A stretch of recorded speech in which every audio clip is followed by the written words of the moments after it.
তো গাইজ, তোমরা এখন যে রুমটি দেখছো, এই রুমটি আপার পেলিং এর একটি হোটেলের রুম। 3জন হেলদি মানুষ খুব ভালোভাবেই থাকা যায়। এছাড়াও এই বেডটির সামনে ও 2 সাইডে অনেক জায়গা আছে। বাচ্চাদের জন্য এই রুমটি অনেক বেটার। বাচ্চারা মন খুলে এই রুমটির মধ্যে খেলাধুলো ও ছুটোছুটি করতে পারবে। এই রুমটিতে বসেই জানলা দিয়ে অনেক সুন্দর ভিউ দেখতে পাওয়া যায়।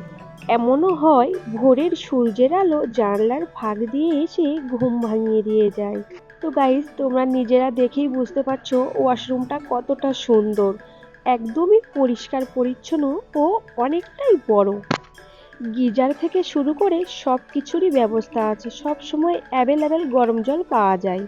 আর এটা বেলকুনি। এই বেলকুনি থেকে এত সুন্দর কাঞ্চনজঙ্ঘা দেখতে পাওয়া যায়। এই রাস্তাটি হোটেলে ঢোকার রাস্তা। এই হোটেলটি একদমই আপার পেলিংয়ে। আমি এই হোটেলটির বেলকুনি থেকে এত সুন্দর কাঞ্চনজঙ্ঘার ভিউ ক্যামেরাতে বন্দি করেছি। আমি গেছিলাম নভেম্বর মাসে। চারিদিকটা অনেক সুন্দর ক্লিয়ার ছিল ও খুব সুন্দর ভিউ দেখতে পেয়েছি। দেখতে পাচ্ছ, এই গাছটার নামটা ঠিক বলতে পারছি না, কিন্তু গাছটা খুব সুন্দর। তো তোমরা যারা আপার পেলিং গেছো তারা এই জায়গাটা চিনতে পারবে। এটা কিন্তু আগের হেলিপ্যাড ছিল। এখানে এখন বাচ্চারা খেলাধুলো করে ও এখানকার বিভিন্ন রকমের অনুষ্ঠান হয়।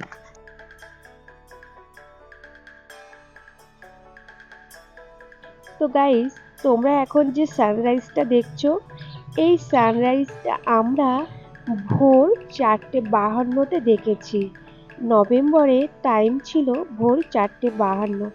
নিজের চোখে না দেখলে বুঝতে পারবে না, জাস্ট প্রাণটা জুড়িয়ে যাবে। এই সানরাইজটা দেখার জন্য আমাদের এক্সট্রা গাড়ি ভাড়া করে কোথাও যাওয়া লাগেনি। আমরা যে হোটেলে ছিলাম ওই হোটেলের ব্যালকনি থেকেই এত সুন্দর সানরাইজ ও কাঞ্চনজঙ্ঘা দেখতে পেয়েছি। আমরা ওখানে ফুডিং লজিং হিসাবে ছিলাম। আমাদের পার হেড পার ডে 1200 টাকা করে নিয়েছিল।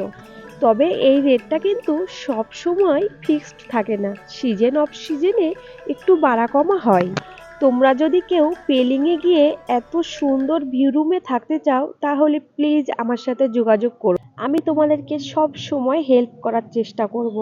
তো ভালো থেকো, সুস্থ থেকো আর এভাবেই আমার পাশে থেকো।